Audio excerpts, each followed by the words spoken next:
राधे राधे, जय श्री कृष्णा। मैं सीमा सिंह बड़ों को चरण स्पर्श, छोटों को प्यार और बराबर वालों को नमस्कार करती हूँ। आज मैं आपको ज्येष्ठ मास के महात्म्य का 14वां अध्याय सुनाने जा रही हूँ। अब तक हमने 13 अध्याय सुने हैं।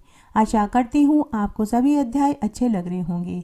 अगर आपका कोई भी अध्याय सुनने से छूट गया है तो डिस्क्रिप्शन बॉक्स में मैं उसका लिंक छोड़ दूंगी। आप वहां से अपना छूटा हुआ अध्याय सुनकर पुण्य लाभ कमा सकते हैं। अगर आपको कोई कथा कहानी सुननी है तो आप कमेंट बॉक्स में लिख कर पूछ सकते हैं। मैं आपकी बताई हुई कहानी सुनाने का पूरा प्रयत्न करूंगी। आइए अब हम ज्येष्ठ मास के महात्म्य का 14वां अध्याय सुनते हैं।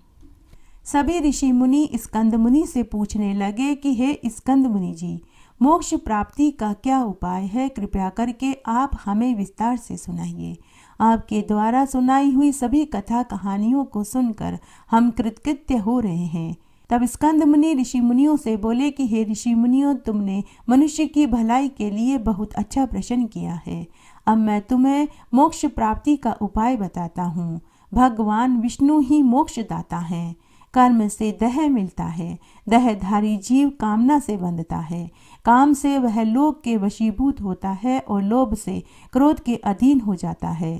क्रोध से धर्म का नाश होता है। धर्म के नाश से बुद्धि बिगड़ जाती है और जिसकी बुद्धि नष्ट हो जाती है वह मनुष्य पुनः पाप करने लगता है। अतः दह ही पाप की जड़ है तथा उसी की पाप कर्म में वह प्रवृत्ति होती है। इसलिए मनुष्य इस दह के भ्रम को त्याग कर जिस प्रकार मोक्ष का भागी हो वही उपाय मैं तुमसे कहता हूँ। हे ऋषि मुनियों, तुम ध्यान से सुनो। जिनकी आज्ञा से ब्रह्मा जी संपूर्ण जगत की सृष्टि करते हैं, विष्णु भगवान पालन करते हैं, रुद्र संहार करते हैं, महतत्व से लेकर विशेष पर्यंत सभी तत्व जिनके प्रभाव से उत्पन्न हुए हैं, उन रोग शोक से रहित सर्वव्यापी भगवान नारायण को ही मोक्षदाता जानना चाहिए। संपूर्ण चराचर जगत जिनसे भिन्न नहीं है तथा जो जरा और मृत्यु से परे हैं, उस तेज प्रभाव वाले भगवान नारायण का ध्यान करके मनुष्य दुख से मुक्त हो जाता है। जो विकार रहित अजन्मा शुद्ध स्वयं प्रकाश निरंजन ज्ञान रूप सच्चिदानंद में है, ब्रह्मा आदि देवता जिनके अवतार स्वरूपों की सदा आराधना करते हैं, वे श्री हरि ही सनातन स्थान के दाता हैं, ऐसा जानना चाहिए। जो निर्गुण होकर भी संपूर्ण गुणों के आधार हैं, लोगों पर अनुग्रह करने के लिए विविध रूप धारण करते हैं और सबके हृदयाकाश में विराजमान तथा सर्वत्र परिपूर्ण है, जिनकी कहीं भी उपमा नहीं है, जो सबके आधार हैं, उन भगवान की शरण में ही जाना चाहिए। जो कल्प के अंत में सबको अपने भीतर समेट कर सम जल में शयन करते हैं, वेदार्थ के ज्ञाता तथा कर्म कांड के विद्वान, नाना प्रकार के यज्ञों द्वारा जिनका यजन करते हैं, वे ही भगवान कर्मफल के दाता हैं और निष्काम भाव से कर्म करने वालों को वे मोक्ष प्रदान कर देते हैं। जो ध्यान प्रणाम और भक्ति पूर्वक पूजन करने पर अपना सनातन स्थान वैकुंठ प्रदान करते हैं, उन दयालु भगवान की आराधना करनी चाहिए। जिनके चरणार बिंदों की पूजा करके देह अभिमानी जीव भी शीघ्र ही अमृतत्व को प्राप्त कर लेते हैं, उन्हीं को ज्ञानी जन पुरुषोत्तम कहते हैं। जो आनंद रूप जरा रहित परम ज्योति में सनातन एवं पर ब्रह्म एवं परात्पर ब्रह्म है, वही भगवान विष्णु का सुप्रसिद्ध परम पद है। जो अद्वैत निर्गुण नित्य अद्वितीय अनुपम परिपूर्ण ज्ञान में ब्रह्म है, उसी को साधु पुरुष मोक्ष का साधन मानते हैं।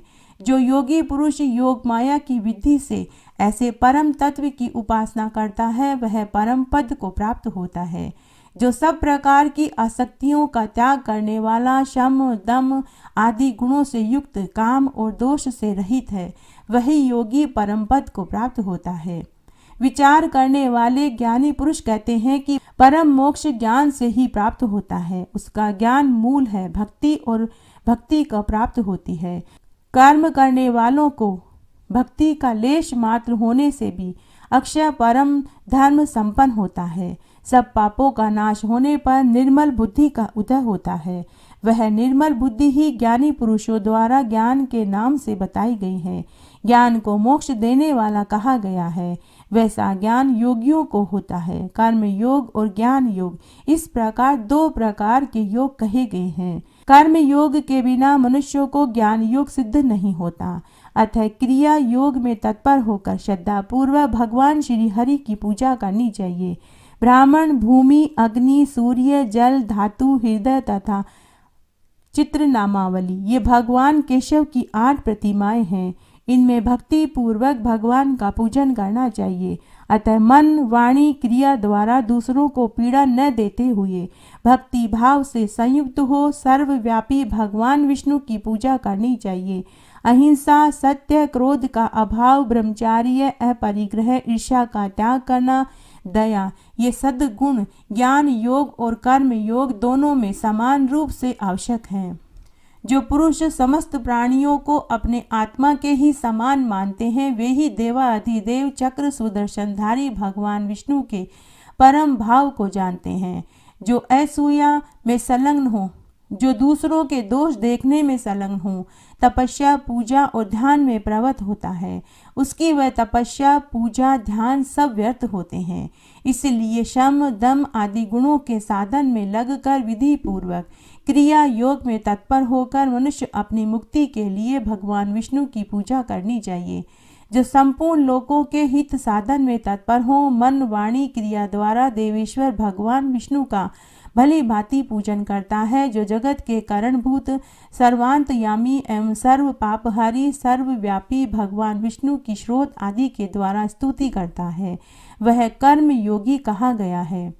बुद्धिमान पुरुष को चाहिए कि वह शास्त्रार्थ विशारद साधु पुरुषों के सहयोग से इस चराचर विश्व में स्थित नित्य और अनित्य वस्तु का भली भांति विचार करे। संसार के सभी पदार्थ अनित्य हैं, केवल भगवान श्री हरि नित्य माने गए हैं। अतः अनित्य वस्तुओं का परित्याग करके नित्य श्री हरि का आश्रय लेना चाहिए। यह लोक और परलोक के जितने भी भोग हैं, उनकी ओर से विरक्त होना चाहिए। जो भोगों से विरक्त नहीं होता, वह संसार में फंस जाता है। जो मानव जगत के अनित्य पदार्थों में आसक्त होता है, उसके संसार बंधन का नाश कभी नहीं होता। अतः शम, दम आदि गुणों से संपन्न हो मुक्ति की इच्छा रख कर ज्ञान प्राप्ति के लिए साधन करें। जो शम, दम, तितिक्षा, उपरति, श्रद्धा, समाधान आदि गुणों से शून्य है, उसे ज्ञान की प्राप्ति नहीं होती। जो राग द्वेष से रहित, क्षमा आदि गुणों से संपन्न प्रतिदिन भगवान विष्णु के ध्यान में तत्पर है, उसी को मुमुक्षु कहते हैं। स्कंद मुनि आगे बोले कि हे ऋषि मुनियों, यदि मुक्ति चाहते हो तो सच्चिदानंद स्वरूप परमदेव भगवान नारायण का संपूर्ण चित्त से भजन करो। भगवान विष्णु की शरण लेने वाले मनुष्य को शत्रु मार नहीं सकते, ग्रह पीड़ा नहीं दे सकते तथा राक्षस उसकी ओर आंख उठाकर देख नहीं सकते। भगवान जनार्दन में जिसकी दृढ़ भक्ति है, उसके संपूर्ण श्रेष्ठ सिद्ध हो जाते हैं। अतः भक्त पुरुष सबसे बढ़कर है। उन्हीं मनुष्य के पैरों को सफल जानना चाहिए जो भगवान विष्णु के मंदिर में दर्शन के लिए जाते हैं। उन्हीं हाथों को सफल समझना चाहिए जो भगवान विष्णु की पूजा में तत्पर रहते हैं। पुरुषों के उन्हीं नेत्रों को पूर्णतः सफल जानना चाहिए जो भगवान जनार्दन का दर्शन करते हैं। साधु पुरुषों ने उसी जिह्वा को सफल बताया है जो निरंतर हरि नाम के जाप में और कीर्तन में लगी रहती है। हे ऋषि मुनियों, मैं सत्य कहता हूँ और हित की बात कहता हूँ और बार बार यही कहता हूँ और बार बार संपूर्ण शास्त्रों का सार भी यही कहता है कि इस ऐसार संसार में केवल श्री हरि की आराधना ही सत्य है। यह संसार बंधन अत्यंत दृढ़ है और महान मोह में डालने वाला है। भगवत भक्ति रूप कुठार से इसको काटकर अत्यंत सुखी हो जाओ। वही मन सार्थक है जो भगवान विष्णु के चिंतन में लगा रहता है। वे ही कान समस्त जगत के लिए वंदनीय हैं जो भगवत कथा की सुधा धारा से परिपूर्ण रहते हैं, जो आनंद स्वरूप अक्षर एवं जागृत आदि तीनों अवस्थाओं में रहित तथा हृदय में विराजमान हैं। उन्हीं भगवान का तुम निरंतर भजन करो। जिनका अंतःकरण शुद्ध नहीं है, ऐसे लोग भगवान के स्थान या स्वरूप का न तो वर्णन कर सकते हैं, न ही दर्शन कर सकते हैं। यह स्थावर जंगम रूप जगत केवल भावना में है और बिजली के समान चंचल है। अतः इसकी ओर से विरक्त होकर भगवान जनार्दन का भजन करो, जिनमें अहिंसा, सत्य, अस्तेय, ब्रह्मचार्य, अपरिग्रह विद्यमान है। उन्हीं पर जगदीश्वर श्री हरि संतुष्ट होते हैं। जो संपूर्ण प्राणियों के प्रति दया भाव रखता है, ब्राह्मणों के साथ आदर सत्कार में तत्पर रहता है, उस पर जगदीश्वर भगवान विष्णु प्रसन्न रहते हैं। जो भगवान और भगवान की कथा में प्रेम रखता है, स्वयं भगवान की कथा कहता, सुनता और सुनाता है, साधु महात्माओं का संग करता है और मन में अहंकार नहीं लाता, उस पर भगवान विष्णु हमेशा प्रसन्न रहते हैं। जो भूख और प्यास और लड़खड़ा कर गिरने आदि के अवसरों पर भी सदा भगवान विष्णु के नाम का उच्चारण में संलग्न रहते हैं, उस पर भगवान अदोषज प्रसन्न होते हैं। जो स्त्री पति को प्राण के समान समझकर उनका आदर सत्कार करती है, उस पर भी भगवान जगदीश्वर हमेशा प्रसन्न होते हैं। जो ईर्ष्या और दोष दृष्टि से रहित होकर अहंकार से दूर रहते हैं और सदा देवरा धन किया करते हैं, उन पर भगवान केशव प्रसन्न होते हैं। अतः हमेशा तुम भगवान का भजन करो। शरीर मृत्यु से जुड़ा हुआ है, जीवन अत्यंत चंचल है, धन पर राजा आदि के द्वारा बराबर बाधा आती रहती है, संपत्तियां क्षण भर में नष्ट हो जाती हैं। क्या तुम नहीं देखते कि आधी आयु तो नींद में ही नष्ट हो जाती है, कुछ आयु भोजन में समाप्त हो जाती है, तो कुछ आयु का भाग बचपन में, कुछ विषय भोगों में, कुछ बुढ़ापे में बीत जाता है। फिर तुम धर्म का आचरण कब करोगे? बचपन और बुढ़ापे में भगवान की आराधना नहीं हो सकती। अतः अहंकार छोड़कर युवा अवस्था में ही धर्म का अनुष्ठान करो। यह शरीर मृत्यु का निवास स्थान और आपत्तियों का अड्डा है। शरीर रोगों का घर है। यह मल मूत्र आदि से दूषित है। फिर मनुष्य इसे सदा रहने वाला समझकर व्यर्थ पाप क्यों करे?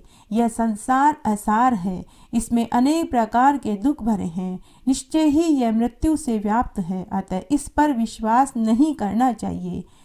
स्कंदमुनि आगे बोले कि हे ऋषि मुनियों, जो मनुष्य ज्येष्ठ मास में भगवान श्री कृष्ण के नाम का संकीर्तन करते हैं, उनके महिमा का वर्णन तो कोटि देवता भी कहने में असमर्थ है। मन वचन कर्म से भगवान श्री कृष्ण की शरण में चले जाना चाहिए। जो मनुष्य ऐसा करता है वह इस लोक के समस्त सुख और मरने के बाद बैकुंठ में भगवान विष्णु के लोक को पाता है।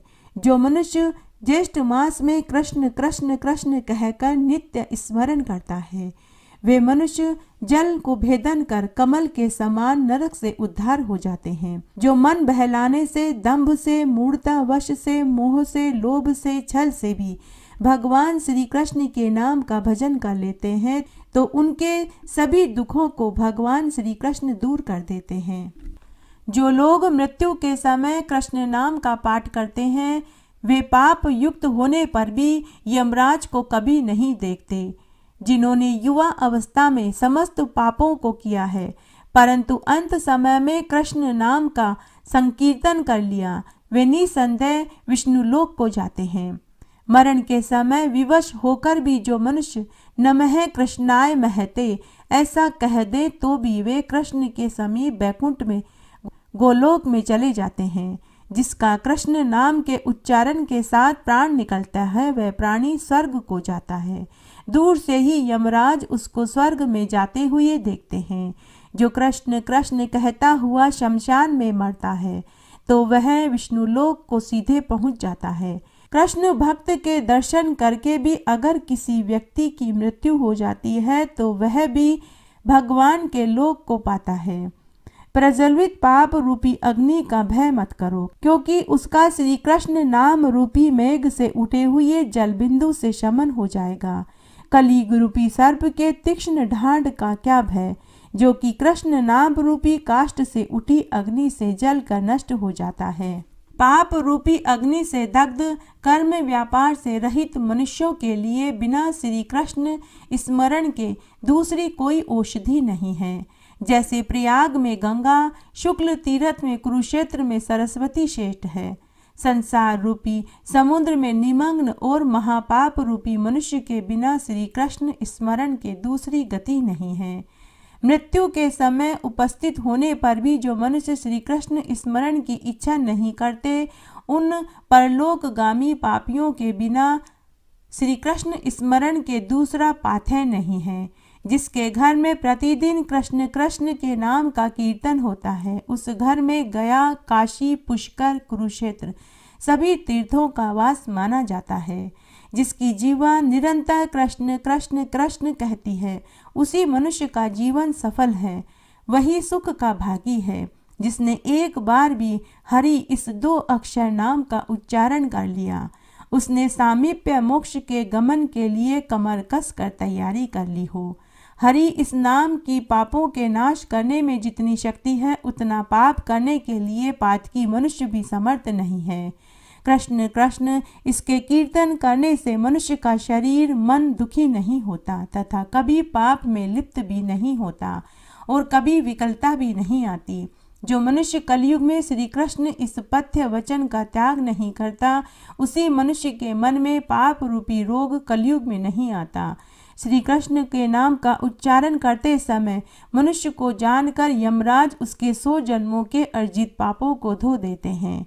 जो पाप सैकड़ों चांद्रायन व्रत और हजारों पराक व्रत करने से नष्ट होते हैं, वह पाप कृष्ण कृष्ण नाम का कीर्तन करने से ही नष्ट हो जाते हैं। दूसरे कोटि नामों के लेने से कभी प्रसन्नता नहीं होती, जितनी कि श्री कृष्ण के नाम से लेने से भगवान को होती है। करोड़ों चंद्र ग्रहण और सूर्य ग्रहण का जो फल कहा गया है, वह फल कृष्ण कृष्ण के कीर्तन से ही मिल जाता है। गुरु की स्त्री के साथ गमन, स्वर्ण की चोरी आदि पातक श्री कृष्ण के कीर्तन करने से ही नष्ट हो जाते हैं।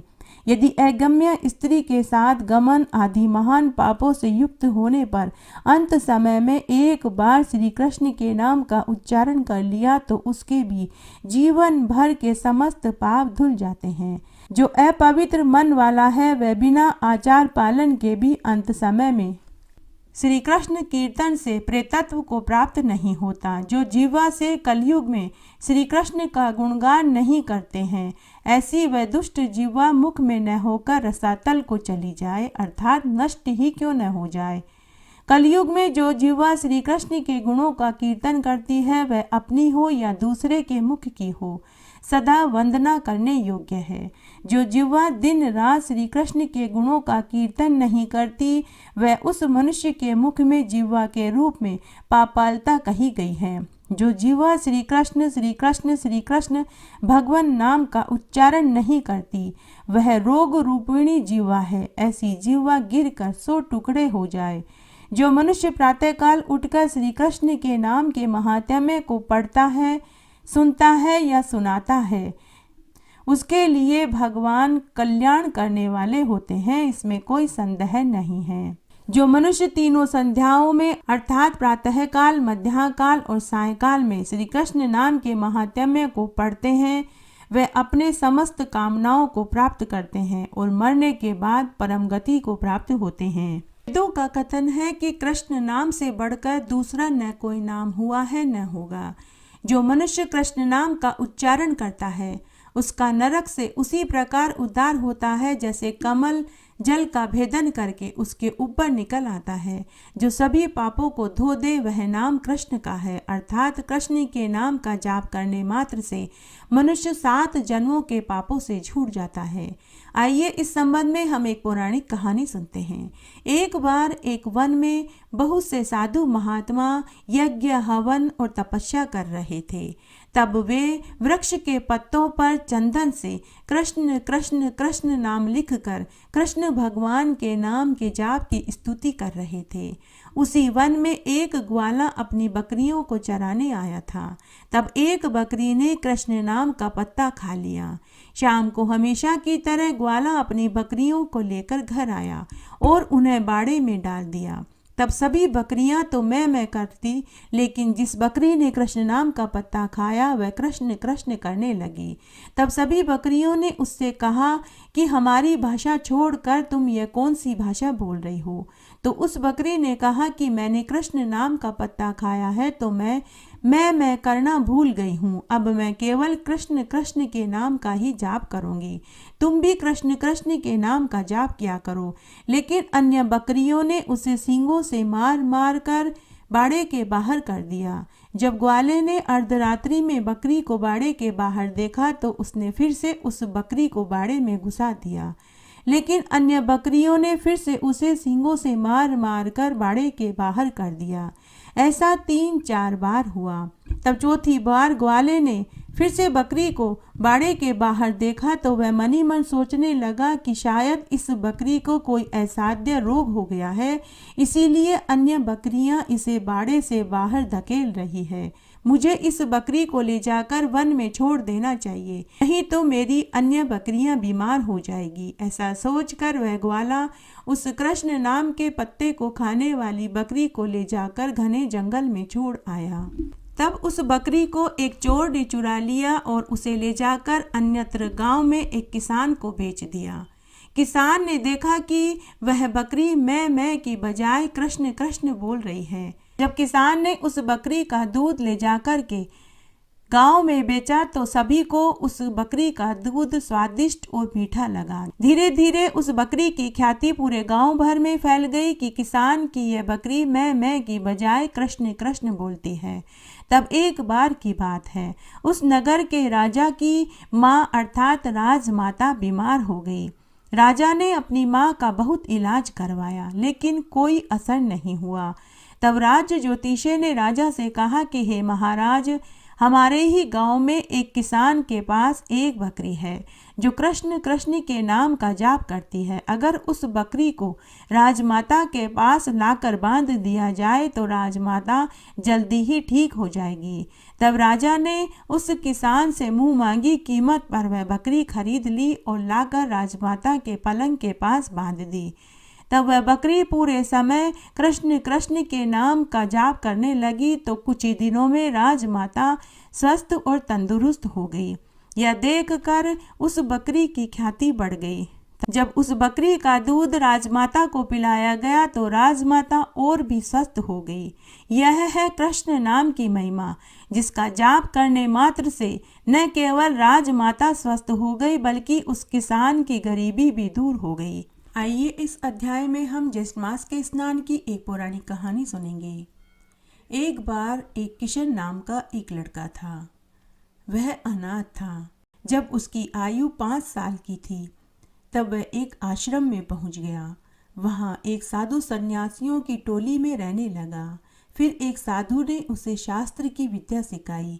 24 साल तक अखंड ब्रह्मचर्य का उसने पालन किया और देशाटन को निकल गया, क्योंकि कहते हैं कि देशाटन बिना ज्ञान व अनुभव नहीं मिलता। वह ज्ञान केवल किताबी ज्ञान ही रह जाता है। घूमता घूमता वह गंगा के तट पर पहुंचा। वहां उसकी मित्रता एक साधु से हो गई। दोनों की मित्रता इतनी घनिष्ठ हो गई कि अब वे दोनों साथ साथ तीर्थ यात्रा करने लगे। तब वे तीर्थ यात्रा करते करते एक गांव में पहुंचे। गांव के बाहर निर्जन स्थान में उन्हें एक शिव मंदिर दिखाई दिया। दोनों ने वहां साफ सफाई करी। वहीं पर एक छोटी सी कुटिया बनाकर के रहने लगे। पूरे समय वे शिव आराधना करते। जब भूख लगती तो जंगल से कंद मूल फल लाकर खाने लगे। धीरे धीरे गांव वालों को जब पता चला कि कोई साधु मंदिर में रह रहा है तो सभी मंदिर दर्शन करने के लिए आने लगे। धीरे धीरे मंदिर में खूब चढ़ावा आने लगा। तब एक दिन साधु के मन में आया कि मंदिर में खूब चढ़ावा आ रहा है, कहीं किशन के मन में लालच न आ जाए। उधर किशन भी साधु के बारे में यही सोचने लगा। तब दोनों ने एक दूसरे की परीक्षा लेनी चाहिए। ज्येष्ठ का महीना था। साधु ने किशन से कहा कि अरे भाई किशन, कल से ज्येष्ठ का महीना लग रहा है। मैं 1 महीने तक अन्न जल त्याग कर कुटिया में तपस्या करूंगा। तुम्हें ही सब संभालना होगा। तब किशन बोला कि ठीक है साधु महाराज, जैसा आप ठीक समझें। आप चिंता न करें, मैं सब संभाल लूँगा। साधु ने अपनी कुटिया में समाधि ले ली। अब मंदिर की और मंदिर के बाहर की व मंदिर में आने वाले चढ़ावे की पूरी जिम्मेदारी किशन पर आ गई। साधु उधर पूरी लगन और ईमानदारी से ज्येष्ठ मास में कठिन तपस्या कर रहा था। बिना अन्न जल ग्रहण किए पूरे समय सिर्फ वायु पीकर कठोर तप कर रहा था। उधर किशन रोज सुबह उठता, नहाता धोता, पहले मंदिर की साफ सफाई करता, फिर पूजा करता। बीच बीच में साधु के पास जाकर देखता कि कोई जीव जिनावर साधु महाराज के पास तो नहीं आ गया। अगर उसे कोई कीड़ा मकोड़ा बिच्छू दिखाई देता, वह चुपचाप कपड़े से उठाकर कुटिया के बाहर फेंकता। पूरे पूरे दिन, पूरी पूरी रात वह निगरानी करता रहा। साथ ही मंदिर में आने वाले धन को वह जमीन में गाड़ने लगा ताकि किसी चोर की नजर न पड़े। उन दोनों की कठोर तपस्या से महादेव जी प्रसन्न हो गए। जब ज्येष्ठ मास की चतुर्दशी तिथि थी तो शंकर भगवान ने दोनों को दर्शन दिया और कहा कि अरे भक्तों, उठो, मैं तुम दोनों की तपस्या से खुश हूँ, तुम कोई वरदान मांगो। तब साधु महाराज और किशन दोनों ने भगवान के चरण पकड़ लिए। तब साधु ने महादेव जी से कहा कि हे ईश्वर, मैंने तो पूरे 1 महीने तक ज्येष्ठ मास में कठोर तप किया, लेकिन किशन ने क्या किया जो आपने किशन को भी दर्शन दिए। तब शंकर भगवान साधु महाराज से बोले कि हे वत्स, तुमसे भी ज्यादा कठोर तपस्या तो इसी ने करी है। यह दिन में मेरी सेवा पूजा करता था और दिन और रात्रि में तुम्हारी देखभाल करता था। इसने पूरे महीने दिन रात्रि जागकर कठोर तप किया है। ऐसा सुनते ही साधु महाराज ने किशन को गले से लगा लिया और अपनी गलती की माफ़ी मांगने लगा और बोला कि किशन, मेरे मन में तुम्हारे प्रति गलत भाव आए थे कि तुम्हें मंदिर के चढ़ावे में लालच है। तब किशन ने साधु महाराज से कहा कि हे महाराज, ऐसा ही विचार मेरे मन में भी आया था, मुझे भी माफ़ कर दीजिए। तब शंकर भगवान दोनों से बोले कि हे वत्स, तुम दोनों अपनी अपनी परीक्षा में सफल हो गए। तुम दोनों इस जीवन का समस्त सुख भोग कर मरने के बाद मेरे शिवलोक को ही प्राप्त होगे। इस तरह उन दोनों को ज्येष्ठ मास का पुण्यफल प्राप्त हुआ। घटती हो तो पूरी हो, पूरी हो तो परवान चढ़े, भूले बिसरे नाम तेरे भंडार में भरे। जय हो तुलसी मैया की। तुलसी महारानी नमो नमो, हरि की पटरानी नमो नमो। बन तुलसी पूरन तप कियो मैया, शालग्राम महापटरानी। जाके मंज मंजरी कोमल मैया, श्रीपति चरण कमल लपटानी। धूप दीप नैवेद्य आरती मैया, पुष्पन की वर्षा बरसानी। 56 भोग 36 व्यंजन मैया, बिन तुलसी हरि एक न मानी। सामरो सखी माई तेरा यश गावे मैया, भक्तों वर दीजे महारानी। तुलसी महारानी नमो नमो, हरि की पटरानी नमो नमो।